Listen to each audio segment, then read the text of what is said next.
First of all, we just heard about the winning of the Muslim brothers in Egypt. Do you think that we should be worried about it? Do you think that the winner is going to cancel the peace treaty with Israel? This is very hard for me to say at this moment. Yes.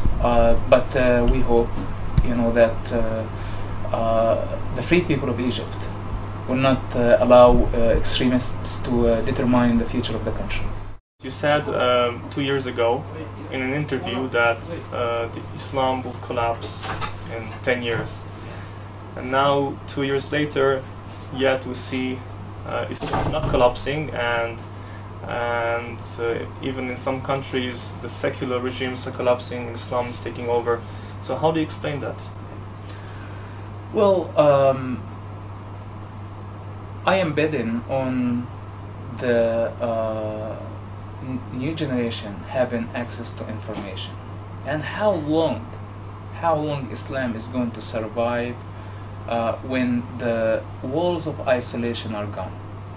Today, with internet, social media, we all know that Islam cannot protect itself anymore.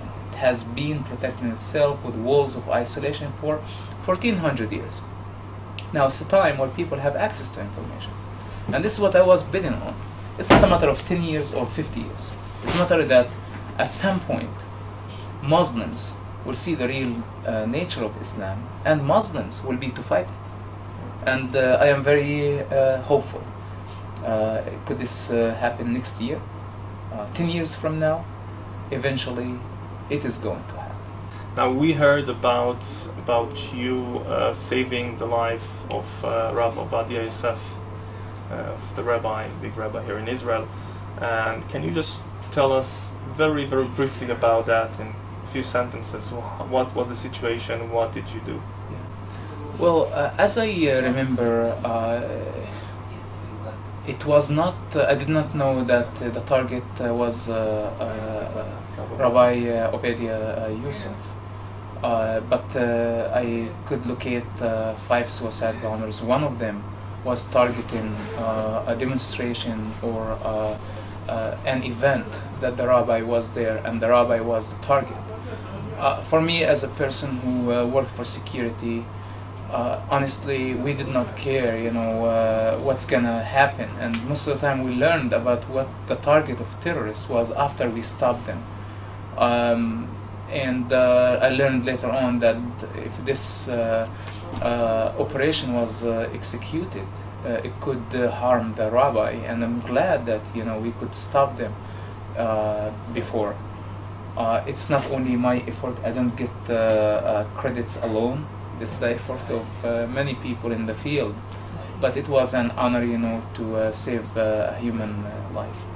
There are some Jews, ultra-Orthodox Jews, with beards and hats. Yes. They're coming to meet different leaders, Muslim leaders. They met Ahmadinejad, the president of Iran. They met Hamas leaders. They met Arafat. I personally, don't see any fruit in meeting with someone who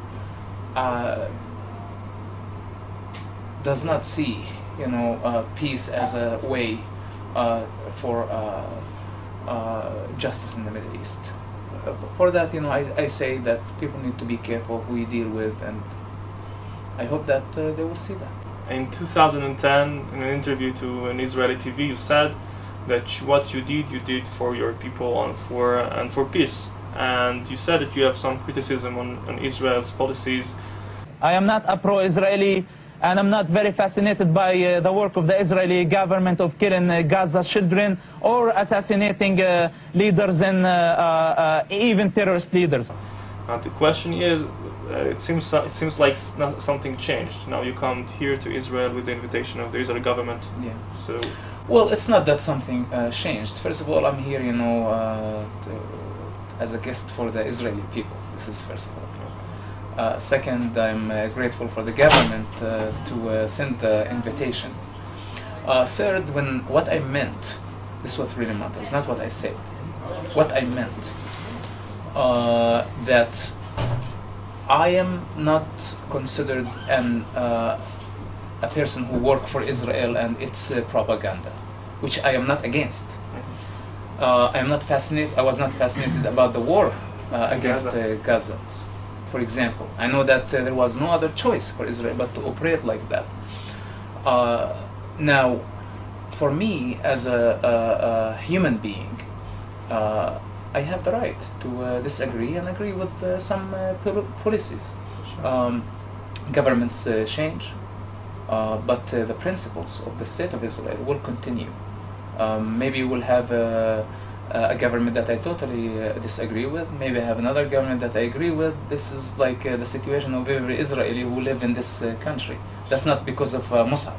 I support Israel as a project, as a principle, as a democracy, as a country that respects human rights and personal freedoms.